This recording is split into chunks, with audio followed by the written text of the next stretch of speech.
Assalamu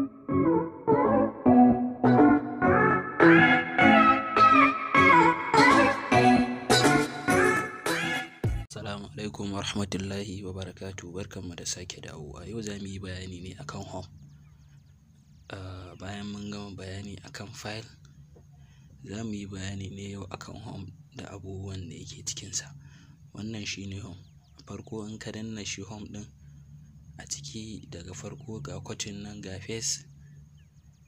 Bayan kwatin shi ne kamar idan ka yi kwatin ɗin abu, to face shi kuma shi ne kamar ajiyewa kenan. Control V da control B. V shi ne ajiyewa face kenan, da control C shi kuma shi ne kwafi.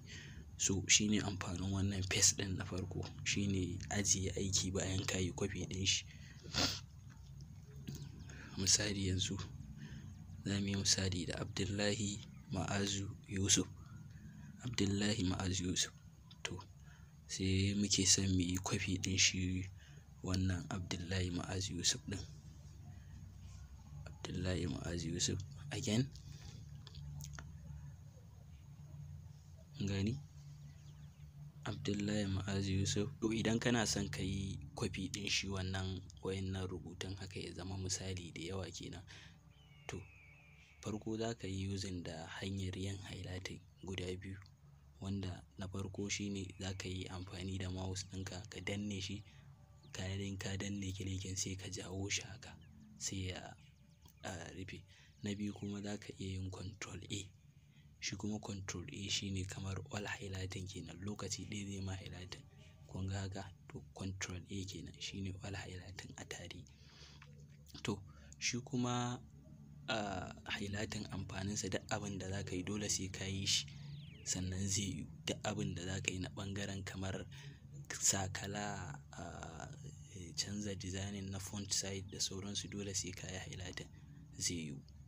To shi ne amfanin highlighting. So farko za kuma mu iya yin highlighting da using arrow. Bayan ka danne shift sai ka dinga danne arrow ɗin gaba. Gane? Arrow kibiya ta gabar ta inda kake son ka yi highlighting ɗin.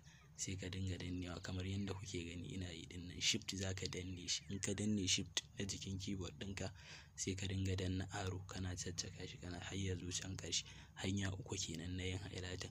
Na farko control A all highlighting. Na biyu ka danne mouse zuwa ƙarshen inda kake son ka yi wa highlighting. Na uku kuma control E. Mun gani? Highlighting kenan na ɓangaren mouse. To wannan shi ne hanyar da ake yin highlighting. Sai misali kamar ɓangaren da muke magana a kai shi ne ɓangaren kwafi ɗin. Idan ka danna control V, control C kwafi kenan, control V kuma face. Control C kwafi, control haka har in za ka yi page miliyan zai nuno ma. Shi ne in ba za ka yi amfani da hanyar control C da control V ba sai ka koma can home ɗin. Kana koma home za ka ga face. Bayan ka yi highlighting ɗin ta hanyar mouse ɗin kamar yadda kuka ga ina yi ɗin nan, kaga sai ka yi right clicking kwafi kenan. In ga hanya wajen uku kenan ta kwafi da ajiyewa. Ko kuma ka koma home ɗin. In ka koma kan home sai ka je ka yi face. Kun gani? Sai ka danna face. Kun ga ai hanyar ta yi wahala sosai. So gwara ka yi ma amfani da control C da control B wanda ya fi sauƙi a wurinka da sauransu. Shi ne amfanin wannan face ɗin kenan wanda yake na farko. Daga sama in kun lura sosai za ku ga kwatin. Bayan kwatin kuma a ƙasansa akwai kwafi wanda wannan watermark ɗin shi ne ya kare mana, amma dai duk ba matsala ba ne ba. Kana buɗewa a jikin kwamfutar ka duk za ka gansu. Wannan shi ne amfanin V kenan. Gashi nan ina ta V ina ta danna face ɗin kenan control V sai kwatin. Shi kuma kwatin shi ne ya ɗauke ma abin gaba ɗaya daga gurin. Amma kuma idan ka je kai control V a wani gurin zai ajiye shi. Shi ne amfanin kwatin. Kun gane? Kwatin idan kai highlighting ka danna kwatin. Gashi nan na yi zooming ɗinsa. Kwatin kenan. Kwatin sai kuma kwafi. Daga kwatin sai kwafi. Kwafi ne a ƙasa sai kwatin, wanda duk gurin gurin nan da kuke gani suna magana ne akan kawai kwatin da ajiyewa. Ɗauka da ajiyewa, ɗauka da ajiyewa. Shi ne abin da suke magana a kai. Shi ne amfanin kwafi. Shi ne ka kwafi abu. Control V shi ne paste kenan, control C copy. Shine abin da ake magana akan control V da control C na ɓangaren shortcut. In kuma ba haka ba sai ka hau kan home, za ka gansa a farko, za ka ga pasting, za ka ga copy, za ka ga wannan kamar yadda gashi kuka ga ina yi dinnan haka. So shine abin da ake magana akai. Wannan shine paste, shine ga copy nan, ga kuma cutting nan a sama. Paste, cutting, copy shine wa'inda muka yi a yanzu, muka yi kuma bayanin su. Bayan nan sai kuma mu tafi ɓangaren font site. Font shine ake cewa kamar character kenan, wannan wanda muke kai dinnan. Bayan cutting, bayan font site a gurin kuma akwai control V, shine bolding, shine wanda za ku ganshi da alamar arrow ɗin B kenan, sai I sai U. Yanzu za mu yi magana ne akan wannan wanda na zagaye da jan rubutu, shine ake ce mai gurin character, canza salon rubutu font kenan. Shine control shift F kenan, za ka danna. Shine calibri body, misali shine character da yanzu muke kai kuma muke aiki a kanta, ita ce calibri body, wanda za ku gani yanzu haka ina kansa.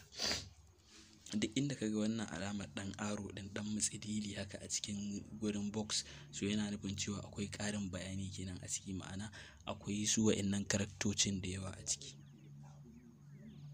So yanzu misali mun yi highlighting ɗin wannan, sai mu koma sai mu shiga wajen character ɗin. Ga su nan za ku gansa sun fi 1000, sai wadda ka zaɓa a ciki, sai ka danna ɗan wannan arrow ɗin da na yi muku bayani a kansa. Ga shi nan, shine wanda na ce muku akwai bayani. Duk za ku gani sun ɓuɓɓullo da wannan irin ɗan ƙaramin arrow. So in ka danna za ka ga akwai abubuwa a cikin shi kansa arrow ɗin. So idan ka shiga ciki sai ka zaɓi irin character da kake so. Kana ma zuwa kan character za ka dinga gani yana caccanzawa, yana caccanzawa, yana caccanzawa. So shine dai sai ka je ka zaɓo irin character da kake buƙata ya yi ma rubutu a kai. Muna gani? Ga shi nan za mu zaɓo irin character da muke buƙata ya yi mana aiki a kai. Ga su nan da akwai su air, streak, su wane ne da wane ne da sauransu, duk ga su nan. Kar ku manta muna cikin makarantar AMY Graphics Academy Institute for Learning Computer. Sai kuma ɓangaren font site kamar yadda kuka ga na shiga wannan misali, in za ka ƙara girman rubutu, dama dai gani ya kori ba ma sai na yi wani bayani a kai ba dai. Kana shiga shi kansa ɗan gurin za ka gani yana rubutun yana da ƙara girma. Muna gani yana da ƙara girma da sauransu. Ga shi nan yana da girma.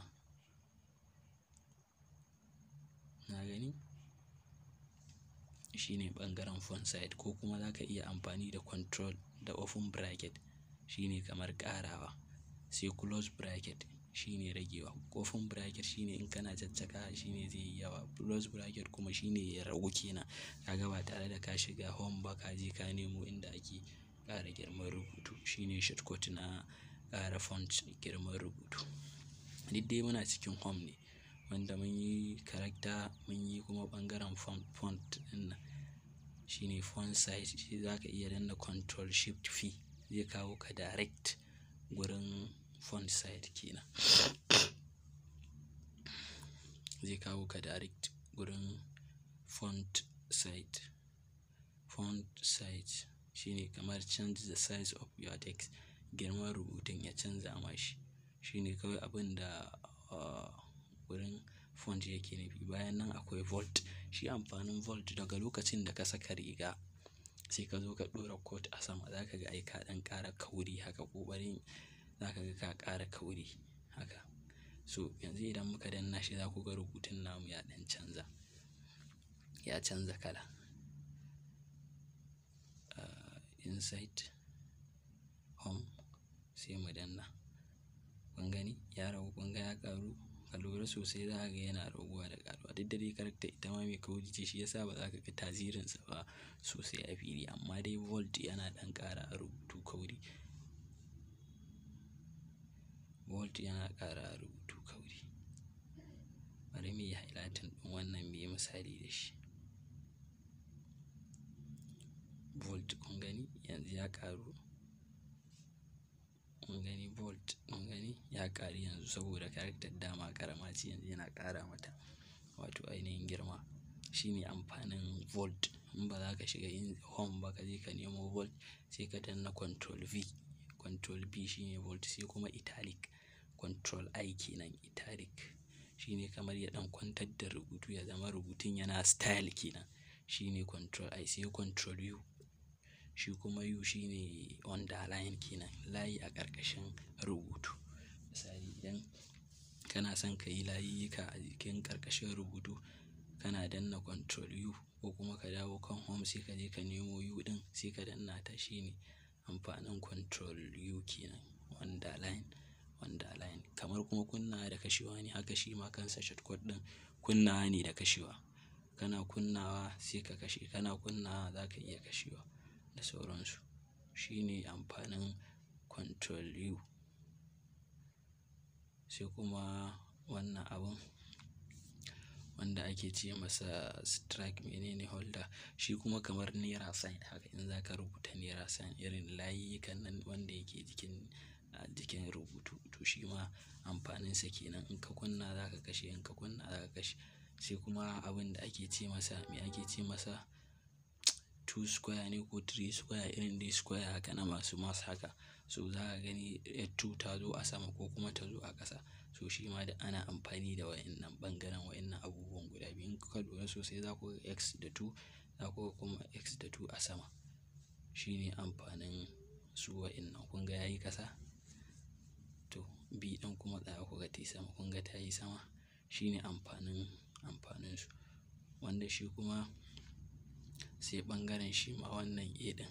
Shi ma duk kusan amfaninsu ɗaya da wannan. Sai dai su wannan na saman AA guda biyu ɗin nan su ma akwai inda suka fi amfani. Shine kamar increase font size. Kamar girman shi font size ɗin na wannan ɗin ya ɗan daɗa girma haka da sauransu. Shine amfanin dai wa'innan guda biyun wanda kusan ba su da alaƙa dai da yanayin karatun da muke kai. Sai kuma kamar ɓangaren size, designing haka na rubutu. Kamar yadda kuka ga na danna A ɗin nan. Kamar yadda kuka ga na danna wannan A ɗin. So idan kana son kamar ka haɗa litayirin haka kamar Al-Ansar Islamic Foundation, kana son ka haɗa mata litayirin, ka gama rubutawa sai ka je ka ƙara girman rubutun control da open bracket ya dawo ƙato sai ka zo ka ƙara kamar yadda dai na yi muku dai bayani a kai ɗin. Shine kamar Al-Ansar haka ya dawo ƙato haka. So sai ka zo ka hau kan A ɗin. Idan ka hau kan A ɗin sai ka canza kalar irin designing ɗin da kake so rubutun naka ya kasance. Kamar wannan Al-Ansar Islamic Foundation kun ga ai ya ɗan yi kyau sosai. So kun gani yanayin dai designing sai wanda ka ɗauka ga wajen kuma sa default na outline na rubutun haka. Shi ma dai ga shi nan. Ɓangaren outline na rubutu wanda za ka rubuta ga shi kuma wannan na gaban shine kamar wajen sa kala na background kenan bayan rubutun. Kamar yadda kuka ga na shigar da shi a nan. Sai kuma text highlighting color. Shi ma dai yana yi wa rubutu ne kala haka. Gani na cire shi yanzu.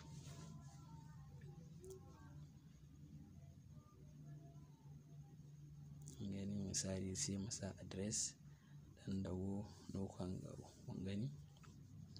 Shi ma za mu iya ƙara masa girma kamar yadda muka yi dai karatu yadda ake ƙara girman rubutu da yadda ake canza font size wanda duk wa'innan su ɓangare ne na designing a Word kenan.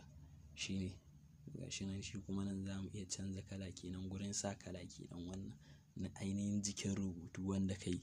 Shine inda ake sa kala. Kun gani? Sai ka zaɓi kalar da kake so ka saka a cikin nan ɗin. Wanda duk wannan kamar misali ne amma duk abin da za ka yi ba zai wuce haka ɗin ba. Idan ma wani abu za ka yi ko invitation ko da sauransu sai haka duk ta irin haka za ka yi. Mu yanzu muna koya yanda za a yi amfani da abubuwan ne wanda duk wani abu da za ka so ka haɗa kuma duk ta wannan hanyar za ka haɗa ka yi creating da kanka. Wannan shine. Sai kuma ɓangaren shi kuma wannan kamar zai cire format ne na abu gaba ɗaya da kai. Misali ka shigar da effect haka kamar yadda kuke gani. So zai dawo da ma rubutun naka gaba ɗaya ya dawo empty babu komai a kan shi. in ka yi highlighting ɗinsa ka ƙara mai bold ka yi italic da sauransu kawai kana danna shi zai dawo normal yanda yake da. Kun gane? Shi ne amfanin shi wancan. Ruguza aiki yake yi shi gaba ɗaya. Shi ne amfaninsa.